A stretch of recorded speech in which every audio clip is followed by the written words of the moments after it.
जी के सभी भक्तों को हर हर महादेव। सावन के पावन महीने में महाकालेश्वर ज्योतिर्लिंग की कथा सुनाती हूँ और महाकालेश्वर शिवलिंग के दिव्य श्रृंगार भी देख सकते हैं जो मन को बहुत भाते हैं, जिससे सुनने से भक्तों की सभी मनोकामनाएं पूर्ण हो जाती हैं।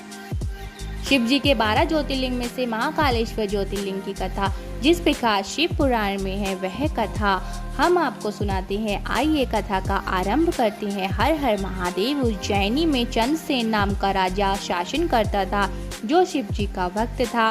शिव जी के गणों में एक मणिभद्र से उसकी मित्रता थी। एक दिन मणिभद्र ने राजा को एक अमूल्य चिंतामणि प्रदान की, जिसको धारण करने से चंद्रसेन का प्रभुत्व बढ़ने लगा और यश और कीर्ति दूर दूर तक फैल गई। दूसरे राज्यों के राजाओं में उस मणि को पाने की लालसा जाग गई।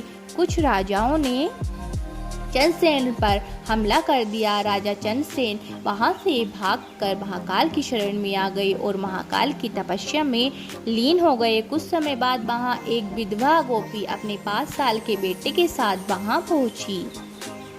बालक राजा को शिव भक्ति में लीन देखकर प्रेरित हुआ और वह भी शिवलिंग की पूजा करने लगा। बालक शिव भक्ति में इतना लीन हो गया कि उसे माँ की आवाज़ सुनाई नहीं दे रही थी। उसकी माँ उसे भोजन करने के लिए बार बार आवाज़ लगा रही थी। बालक के ना आने पर गुस्साई माँ उसके पास गई और उसे पीटने लगी। शिव पूजा की सामग्री भी उठाकर फेंक दी।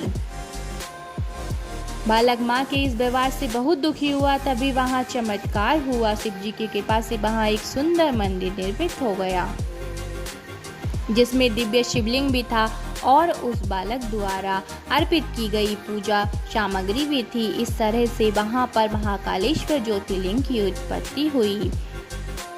इस घटना से बालक की माँ भी आश्चर्यचकित रह गई। जब राजा चंद्रसेन को सूचना मिली तो भी महाकालेश्वर ज्योतिर्लिंग के दर्शन करने पहुंच गए। जो राजा मणि के लिए चंद्रसेन पर हमला कर रहे थे, वे युद्ध का मार्ग छोड़कर महाकाल की शरण में आ गए। इस घटना के बाद से भगवान महाकालेश्वर उज्जैनी में वास करते हैं। जिस प्रकार काशी के राजा विश्वनाथ है, वैसे ही उज्जैन के राजा महाकालेश्वर है। हर हर महादेव। सावन के पावन महीने में मेरी अगली वीडियो में आपको विश्वनाथ ज्योतिर्लिंग की कथा सुनाऊंगी। आप सभी एक बार फिर से आमंत्रित है। इससे पहले मैंने केदारनाथ ज्योतिर्लिंग की कथा सुनाई थी। अगर आपने नहीं सुनी तो आप मेरे चैनल पर सुन सकते हैं। माना जाता है सावन में ज्योतिर्लिंग की कथा सुनने से शिव जी की अटूट भक्ति प्राप्त होती है और मनोकामनाएं भी पूर्ण होती हैं।